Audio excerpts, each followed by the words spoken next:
வணக்கம் நண்பர்களே. இன்னும் ஒரு இனிய காலை பொழுதில் தீதும் நன்றும் நிகழ்ச்சியில் உங்களை சந்திப்பதில் மிக்க மகிழ்ச்சி அடைகிறேன்.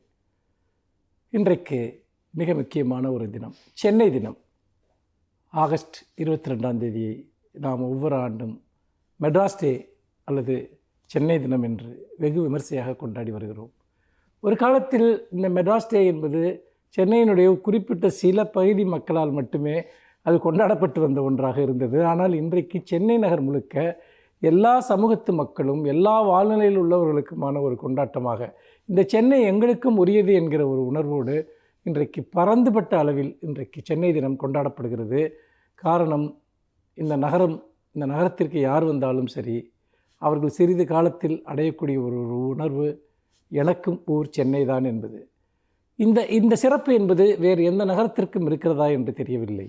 அதாவது இந்த நகரத்திற்கு வாழ்வாதாரத்தை தேடி வருகிற எவரும், இந்த நகரத்தில் வாழ்கிறவர்களில் பெரும்பாலானோர் அப்படி வந்தவர்கள் தான்.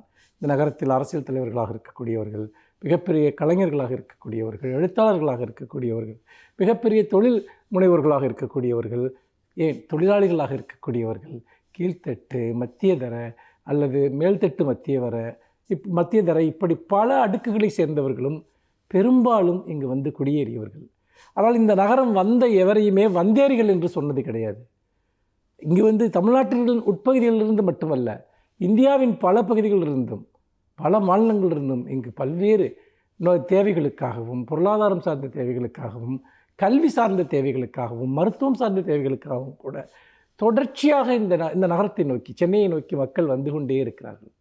ஒரு சிறு மீனவ கிராமமாக இருந்த இந்த சென்னை நகரம் எப்படி இவ்வளவு பிரம்மாண்டமான ஒரு காஸ்மோபாலிட்டன் நகரமாக கடந்த 355 வருடங்களில் வளர்ந்திருக்கிறது என்பது ஒரு அற்புதமான ஒரு வரலாறு. இந்த வரலாற்றில் நடந்த பல தருணங்கள், மிக முக்கியமான சம்பவங்கள். இந்த நகரம் எத்தனையோ அழிவுகளை சந்தித்திருக்கிறது, அதிலிருந்தெல்லாம் மீண்டு வந்திருக்கிறது.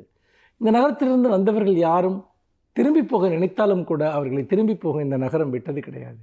ஒவ்வொரு முறையும் ஒரு பல புதிய வாய்ப்புகளை எல்லோருக்கும் இந்த நகரம் உருவாக்கி கொண்டே இருக்கிறது. இந்த நகரம் என்பது இங்கே பல சிரமங்கள் இருக்கலாம், பல்வேறு விதமான போராட்டங்கள் இருக்கலாம். ஆனால் இந்த நகரத்தில் வாழ்கிற ஒவ்வொரு மனிதனுக்கும் நாளைய பொழுது நல்லதாக விடியும் என்கிற நம்பிக்கை இருந்து கொண்டே இருக்கும்.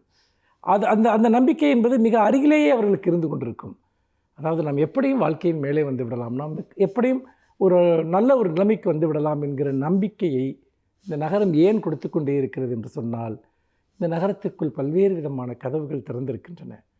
நாம் இன்னும் ஓரடி எடுத்து வைத்தால் நமக்கும் இந்த நகரத்தினுடைய அந்த பொற்கதவுகள் திறக்கும் என்கிற நம்பிக்கை தான் இந்த மனிதர்களை தொடர்ந்து இந்த நகரத்தில் இருக்க வைக்கிறது. இந்த நகரம் சுதந்திரத்தை கொண்டு வந்திருக்கிறது. இந்த நகரம் சாதி ரீதியாகவும் பல்வேறு விதமான பாலின ஒடுக்குமுறைகளிலும் ஆட்பட்டிருக்கக்கூடியவர்களுக்கு விடுதலை உணர்வை கொடுக்கிறது. இந்த நகரத்திற்கு வந்து சேருகிற ஆண்களும் பெண்களும் இளைஞர்களும் ஒரு புதிய ஒரு சுதந்திர காற்றை சுவாதிப்பது போன்ற ஒரு உணர்வை பல சமயங்களில் அடைகிறார்கள். இந்த நகரம் யாரையும் கண்காணிப்பது கிடையாது, யாரையும் பின்தொடர்ந்து வருவது கிடையாது, யாரையும் தொடர்ந்து குற்ற உணர்வுக்கு ஆளாக்குவது கிடையாது. அப்படி பார்க்கிற போது இந்த நகரத்திற்குள் 1000 பிரச்சனைகள் இருக்கலாம்.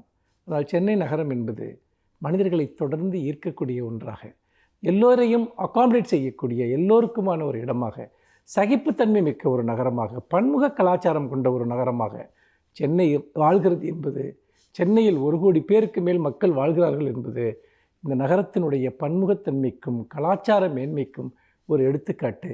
அனைவருக்கும் சென்னை தின வாழ்த்துக்கள். மீண்டும் இன்னும் ஒரு புதிய சிந்தனையோடு உங்களை சந்திக்கிறேன். நன்றி, வணக்கம்.